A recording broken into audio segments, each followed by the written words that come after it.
Hello, Hey, hello, and welcome to another episode of Love and Real Estate. It's your girl Donyell, your local Northern Virginia realtor, and I'm here with my love, Daryl. and we are trying something different. We usually, are connecting in the same location together, but with our busy parent lives and our kids doing activities, we decided to record an episode. And so I'm here at home. He's at gymnastics with our oldest. And yeah, we want to bring you another topic. Yeah, so the topic that we want to discuss on this podcast is concerning the decline in commercial real estate values. And then some economists out there are predicting that there's going to be a commercial real estate crash. And now, this topic is really tied to the last topic that we did our podcast on was remote work. So during the pandemic, of course, there was a mandate from the government that everybody work from at home if it was possible, right? And we discovered during the pandemic that the technology is available and has matured to the point where there is no need to go into the office. You can easily collaborate with coworkers no matter where they're located through the internet, like using MS Teams or Zoom, which was very popular during the pandemic. But the drawback to this is that it's really hurting the commercial real estate market. Um, for the last 100 years or so, the infrastructure in the United States was tailored towards people going into the office. So people get in their cars, driving on the highway, and actually going into offices there. So you got, take Manhattan for instance, Manhattan and DC. You got all these beautiful buildings there, but the value of those buildings are enormous. But they're all based upon people coming into the office. If people are not coming into the office, well, a company can save money on rent and money on other items that's associated with the upkeep of that space, and then just save that money because their employees are working from at home. But what that does to commercial real estate is that it lowers the value of commercial real estate. And if you couple this with the high interest rates and everything else that's going on in the economy, a lot of economists out there are predicting there's going to be a real estate crash in the commercial sector. What do you think about that, Sweetie? Yeah, I just as a caveat, I haven't done any commercial real estate. It's not really my lane because it's a whole another beast of an animal itself. But I do agree with that. And in particular, they are talking definitely still waiting for that big, as they call it, bloodbath of commercial real estate to really fall. Mm-hmm. And then with that, you're going to have all of these empty buildings of commercial property. And so, because there's nobody going into the office as often as it used to be because of the whole telework thing, like you brought up. And so, I can see definitely where that is going to be a big issue and definitely going to happen. And I just want to say that's different from you can't couple that with residential real estate. So they're like two different things when you're talking about the entities because residential real estate is, people buying and selling their homes. There's always going to be a market for that. It just depends on the area and the market that you're within. Commercial real estate, though, that kind of goes on a national scale across everywhere because, for the most part, most people, no matter what state you're in, there's some type of telework happening. And if you Mm-hmm. don't have people going into an office, one, you don't need that office space anymore. But then two, businesses around there that are renting these spaces for whether it's a restaurant, businesses, boutiques, they're not getting the traffic that they used to get with those people come that had to go into the office.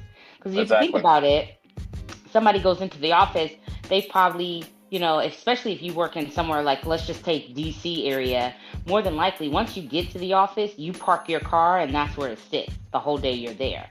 So you Mm-hmm. would go wherever you're going to eat lunch at, you probably walk to the closest restaurant or, deli or whatever it is close to your office.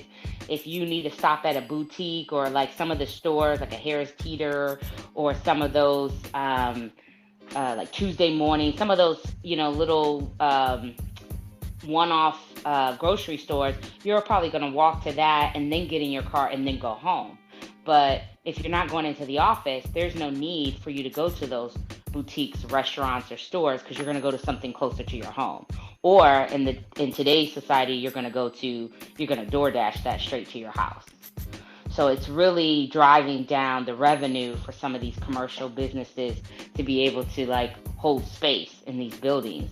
And the rent alone, is a lot. I mean, I'm seeing that, we see that a lot too in the healthcare industry, where you have a lot of these doctor's offices that they share the suite. So like on a Monday, Wednesday, and Friday, they may be there. Tuesday and Thursday, it's a different group.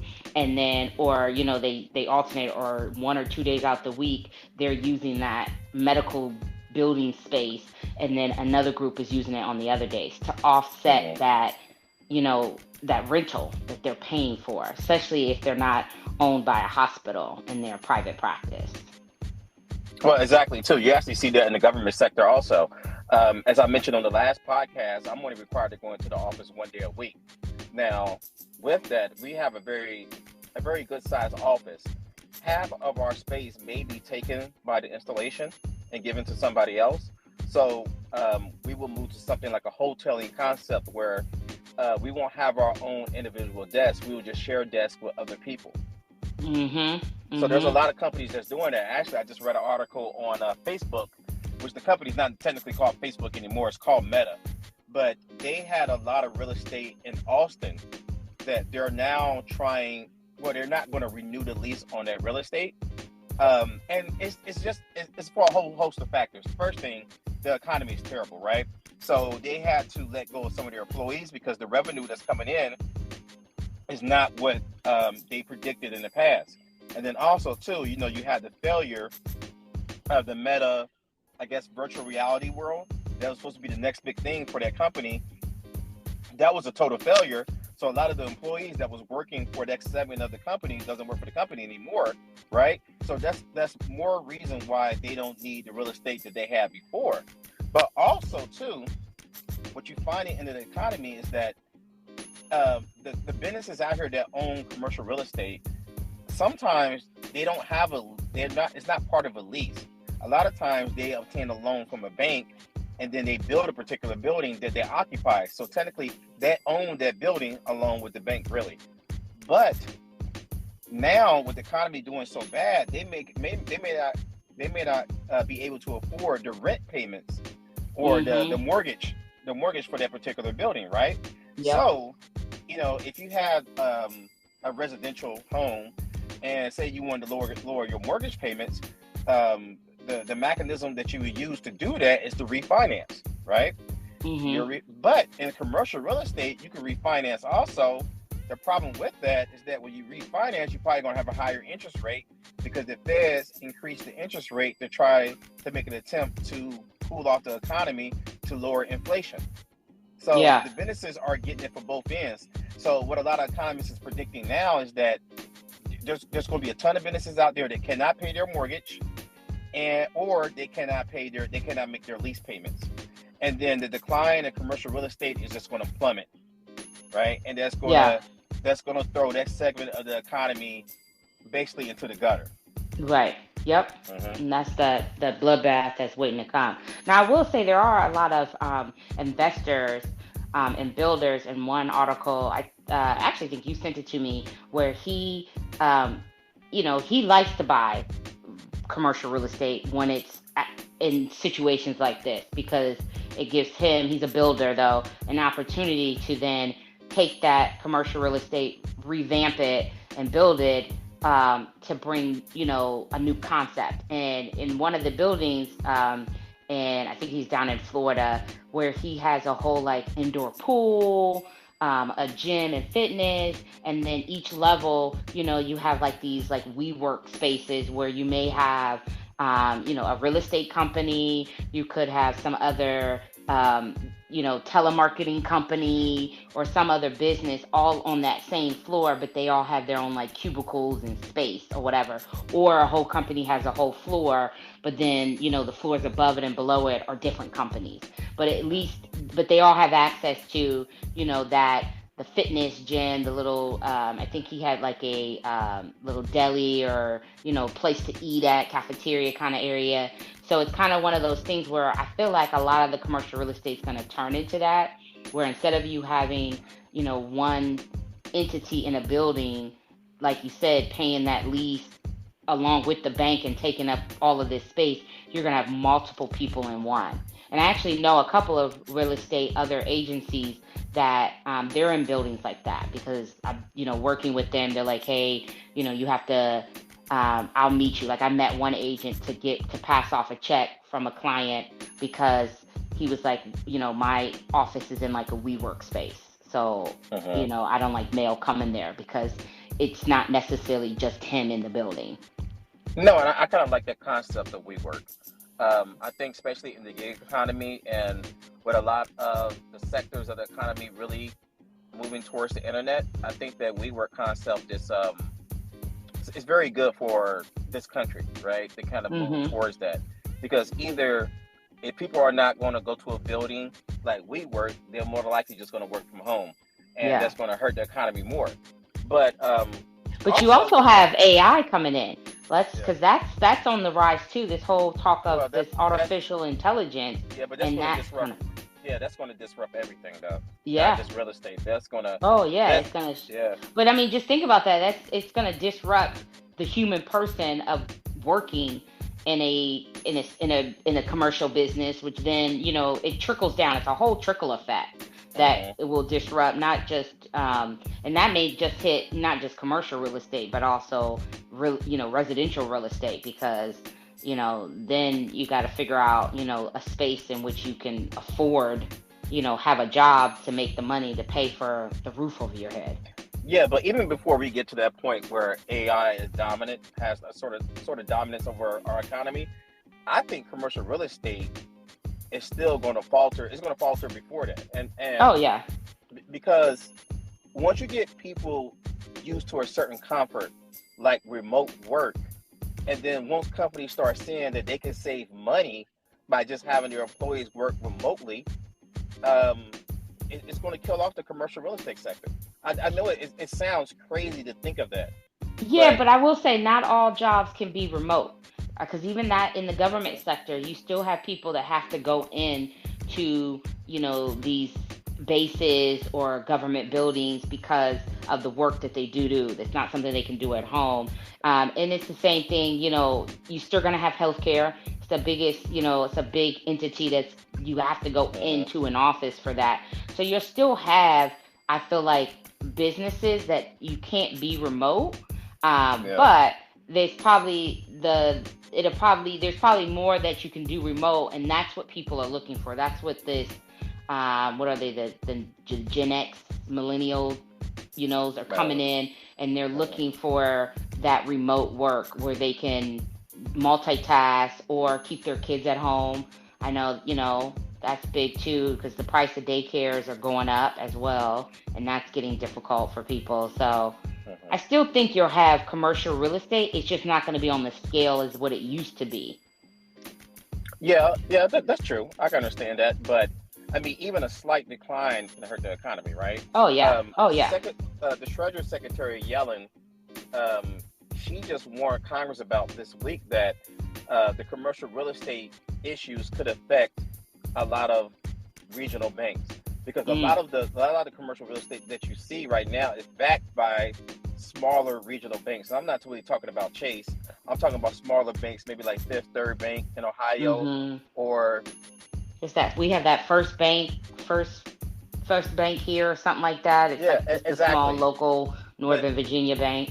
exactly, but they're the holders of a lot of their real estate loans. Well, if the real estate market belly up, that's really gonna drive those banks out of business. They're gonna fail, Yeah. right? And once those banks start failing, the companies and the people that they make loans to, and the money that's in those, the money of other people's money that's in those banks, are only insured up to 250,000, right? Now, the government did step in with that bank failure in California and assured everybody's money, but they can't do that on a mass scale. Mass That was scale, only yeah. that's only a one-time event. An isolated So issue, yeah. yeah, so this is something that we really gonna have to keep our eye on, and something that I mentioned in the last podcast too is that there are some politicians out there, members of Congress, and even President Biden, that actually want federal government workers Workers back to into the come back. office. Yeah, you talked about Um, that. Yep. yeah, we did. So, I mean, that could become something in the future where, hey, they mandate that all federal workers go back into the office. There's a ton of federal workers in the United States. You know, And I don't uh, know. Just I don't know because of the whole mandate with getting vaccinated and how that backfired. I'm not sure another administration, whether it's this one or any, future ones to come, will ever mandate a mass order on people. Now, working in the federal government, I guess they can say all federal employees must be in office and they can blanket it that way. But I don't know if they can mandate it outside of the federal government no, in no, like no, they other can't do that. entities, No, like they no, they could did not. with the where they kind of penalized other corporations if they didn't have people vaccinated and stuff like that. I don't think we're ever going to see that type of mandate again because it backfired, on a lot of these businesses. But Uh-huh. I do think that um, I mean, I can see both. Listen, you've been at home. I like the remote working. I don't get to remote work a lot, but the coming and going. So, to each his own. If you're remote working and you want to stay that way, more power to you. If you're not and you want to, best of luck to you. But I do think that the commercial real estate is going to continue to take a big hit um, as things progress. But I would like Yeah. to add on a lighter note, when it comes to residential real estate, the feds actually, the interest rates have decreased and they haven't had a big decrease like this um, in a while because they've steadily gone up week after week, month after month. So that is good news on the horizon. I'm hosting an open house today in the Northern Virginia area. So check out my Instagram page, realtor.donyell.allen, to find out the location if you're in the market. It's a great home for sale. It's about 800 something around there in the Alexandria, Kingstown area. Just want Uh-huh. to plug that in there. Oh no, please plug it, right? But before we end this topic, there is one thing I want to say though. Commercial. So it's funny that we have all this commercial real estate available across the country now, but we don't have enough residential real estate available to people, right? hmm Especially in those high populated areas like DC, Los Angeles, San Francisco. Um, my prediction is that within the next 10 years, a lot of the commercial real estate that we see out there now is going to be transformed into residential real estate. Yeah, especially Uh-huh. especially in DC and even some of this Northern Virginia area where you have these tall buildings and you can transform that into an apartment type of building or even some condo, where you have a condominium and stuff. If they can be easily transformed without tearing down the whole structure and making, some type of residential real estate out of that, I absolutely see that translating to Uh-huh. that because that's a better bang for your buck because then you can get more people in those areas. The problem that's going to be is what's around there because a lot of people like to live next to stuff that they can walk to, especially in DC and the closer you get, like the metro, they want to be close to a metro, Well, if you got buses, commercial real estate though, bicycles. but the commercial real estate that I'm talking about are the real estate that's already downtown, and there's a Yeah, lot of downtown areas. So if you have like I said at the beginning of this podcast, you got Meta that's leaving some of their buildings in Austin. Well, those Austin locations are already around grocery stores, restaurants, barbershops, something like that, because they was catering to the people that worked at Meta, right? meta. But now Yeah. you can just turn that into real estate, where you got a lot of people working at home, they live and work there. You can even put that. You can even have a commercial real estate building that has multi-use, like you said earlier, right? Where it may be occupied by real estate, residential homes, and businesses. Yeah, Something that's true. that you And they will have see a a lot lot. over in Europe. They have a lot of that too, though, in DC, where you may have some of these buildings where, like the bottom level, you have like a restaurant, and then on top of that, you have residential living homes or something. They have a couple of those down in the DC area too, where they have these little, or they have a little boutique bodega. So they have those in New York, where they have a little Yeah, the bodega, and then bodegas. you have the apartment living or homes on top of that. So yeah, I can Hmm. definitely see that. New York's another area where they probably would turn a lot of that commercial business into residential living. Yes, I definitely see that happening in New York. The problem, though, the one problem I can foresee with that is a lot of city governments is going to lose a lot of revenue, Hmm. because I don't believe the revenue that they collect from businesses is going to be made up by residents, Oh right? There's no, two not different unless animals you there. skyrocket prices, and not Well, people unless you. already can afford that, so you're going True. to there. You just know you're going to have a lot of empty residential real estate. Real estate, yeah, that's true. Yeah.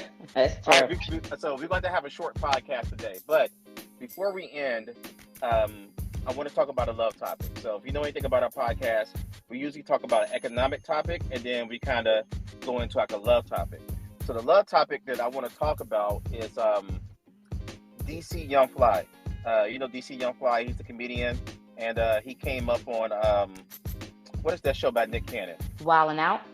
Wilding Out, yes. Well, his I don't believe she was his wife, but I believe that she was his longtime partner, who Jacky O, who also I believe he met her on Wilding Out. Well, Yep. she She was a wilding unexpectedly out lost girl. her life.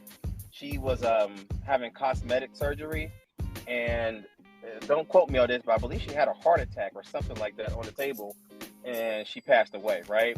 And DC Young Fly finally came out and made a statement about it. He said, "I wanted it to be a dream so bad," right? And if you go through their Instagram, they have like a lot of cute pictures together, man. They really seem like a great couple. But you just never know, man. Just the way life happens, things just come out the blue. Yep. Um, and that's why you kind of got to be appreciative of each day and each time that you are with a special person, because it could easily be taken away from you. Yes, I agree. Hmm. Yeah, and I I know a lot agree. of times, um, it's very, a lot of times you don't think about death all the time, even though it's always there. And you take a lot of things in life for granted.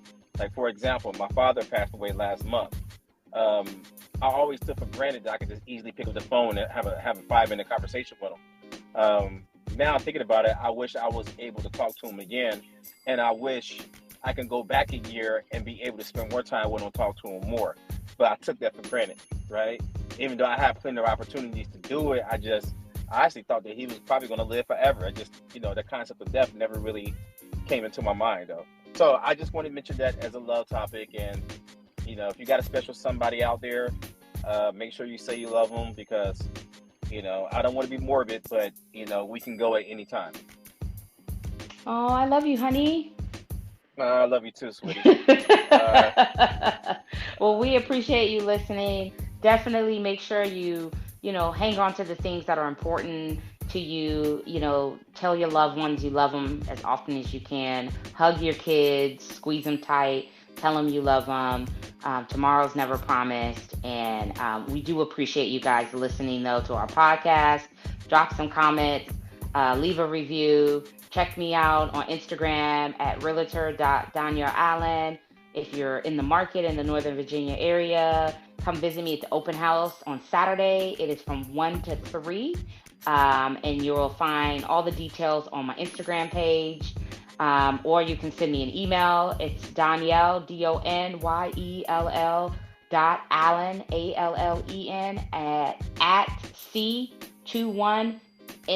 c21nm.com. And we okay. And how appreciate can they you find guys you on listening. Instagram? Realtor.donyell.allen. Check me out. Okay, got it. Hey, everybody, have a good evening, and thank you for listening to us. Bye. Thanks. Bye, guys.